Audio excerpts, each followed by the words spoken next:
Mi nombre es Valeria, tengo 28 años y desde hace 3 vivo completamente sola en una casa que heredé de mis padres después de que fallecieran en un accidente que todavía me persigue en sueños. Vivir sola al principio fue liberador, una forma de reencontrarme conmigo misma. Pero, con el tiempo, la soledad empezó a sentirse como una sombra, algo frío que se posaba sobre mí cada noche. Nunca fui el tipo de persona que necesita compañía para sentirse completa, pero sí tenía esta idea fija de que el mundo podía ser un lugar menos cruel si tomábamos acciones pequeñas, pero significativas. Por eso decidí adoptar.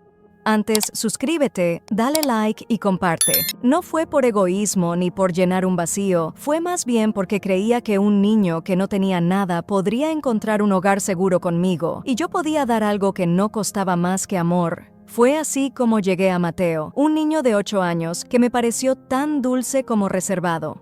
Era pequeño para su edad, con unos ojos enormes y oscuros que parecían ver más de lo que yo podía imaginar. Desde el principio me llamó la atención esa mezcla entre timidez y algo más, como si supiera cosas que yo no, pero lo atribuí a los traumas de su pasado. Cuando lo adopté pensé que juntos podríamos sanar, que podía darle una vida llena de alegría y oportunidades. Nunca imaginé lo que vendría después. Al principio todo parecía normal. Bueno, tan normal como puede ser traer a un niño nuevo a tu vida, especialmente uno que viene de un orfanato con su propio equipaje emocional. Mateo no hablaba mucho, pero no me preocupaba demasiado. Pensé que solo necesitaba tiempo para adaptarse. Era ordenado, obediente y casi demasiado tranquilo. Pero poco a poco, cosas pequeñas empezaron a incomodarme.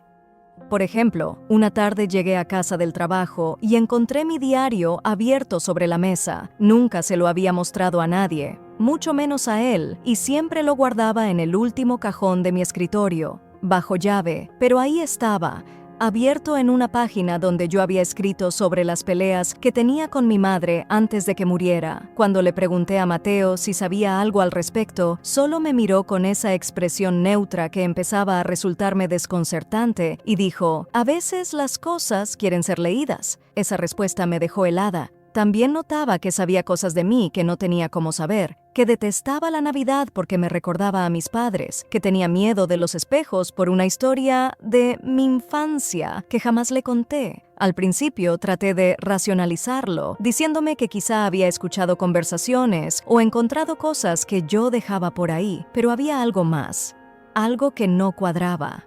Una noche, mientras limpiaba la habitación de Mateo, encontré un cuaderno que no recordaba haberle dado. Era viejo, con las tapas desgastadas y las páginas llenas de dibujos extraños. No eran dibujos infantiles, eran demasiado precisos, casi obsesivos. Había ojos por todas partes, ojos que parecían mirarte sin importar desde dónde los observaras. También había sombras que se alargaban hasta ocupar toda la página y frases escritas con una caligrafía apretada y torpe, como «no puedes escapar» y «ellos siempre están aquí». Me quedé paralizada mirando aquello, con un nudo en el estómago. Entonces sentí su presencia detrás de mí. Mateo estaba en la puerta, mirándome con una expresión que no era la de un niño. Me dijo, con una voz que sonó demasiado segura para su edad: «Eso no es para ti, ahora ellos también te ven». Me quedé muda, no supe qué decir, así que dejé el cuaderno y salí de la habitación con las piernas temblando.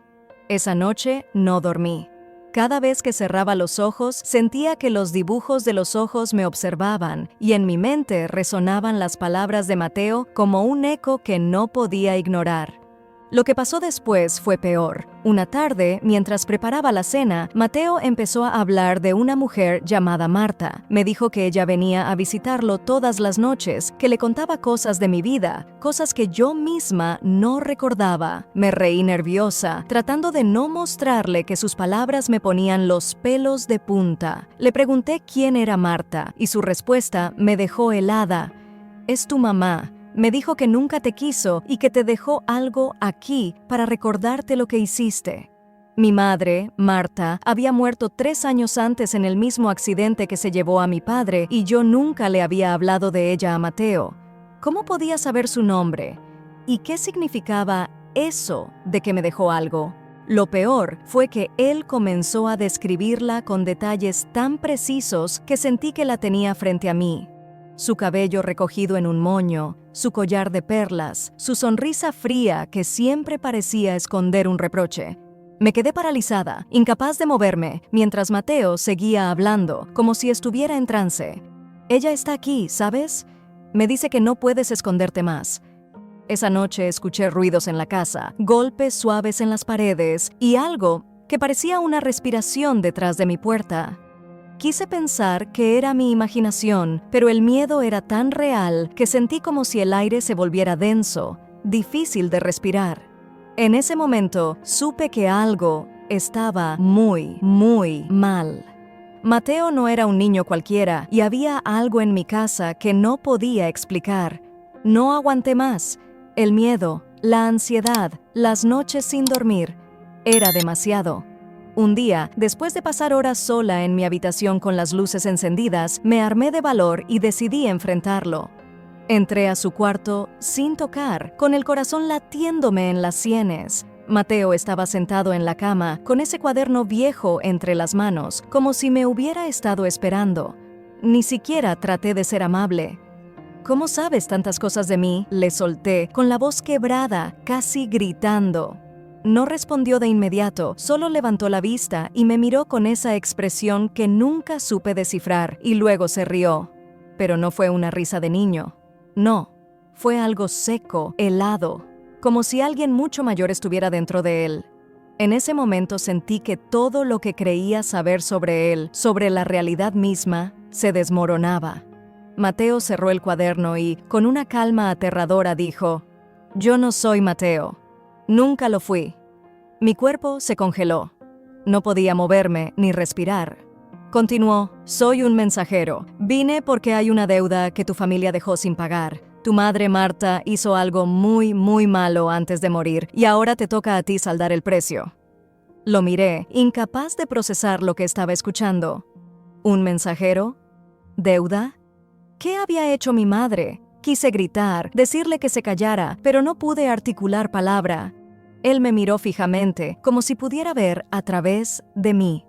Y luego añadió, casi como un susurro: «Esto siempre estuvo destinado a pasar. Yo solo soy la pieza final».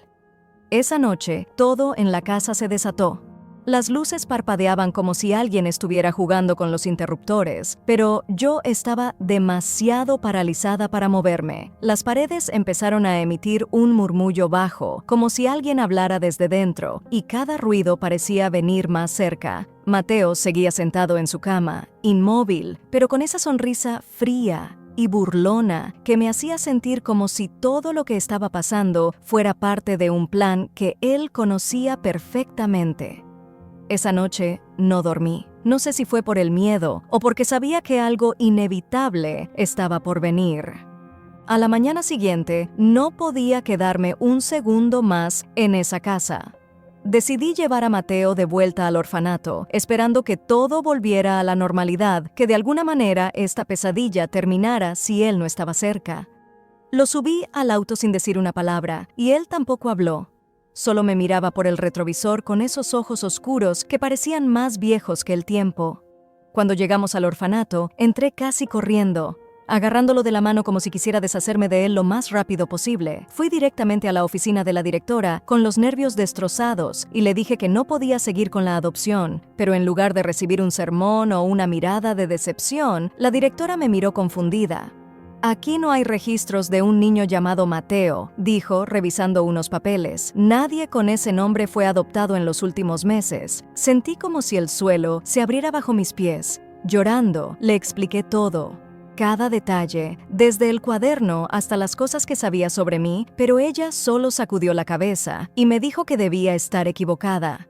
Salí de ahí temblando, con una sensación de vacío que nunca había sentido antes. Cuando llegué a casa, la habitación de Mateo estaba completamente vacía, como si nunca hubiera estado ahí. Su ropa, sus juguetes, incluso el cuaderno.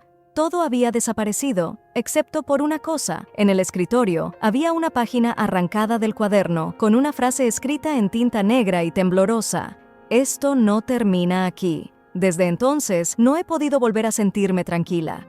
Por las noches, aunque Mateo ya no está, sigo escuchando ruidos en la casa, susurros que vienen de las paredes, pasos en los pasillos. A veces, juro que veo esos ojos mirándome desde los rincones oscuros, y lo peor de todo es que sé, en el fondo, que él tenía razón.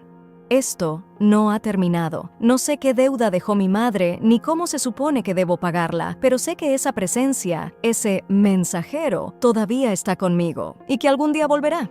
Si esta historia te dejó con la piel de gallina, no olvides dejar tu opinión en los comentarios. ¿Qué crees que significa esa deuda? ¿Qué harías tú en mi lugar? Me encantaría leer lo que piensas. Recuerda suscribirte al canal y activar la campanita para más relatos como este, donde exploramos los misterios más oscuros de la vida. Gracias por acompañarme y hasta la próxima, si es que todavía estoy aquí para contarles más.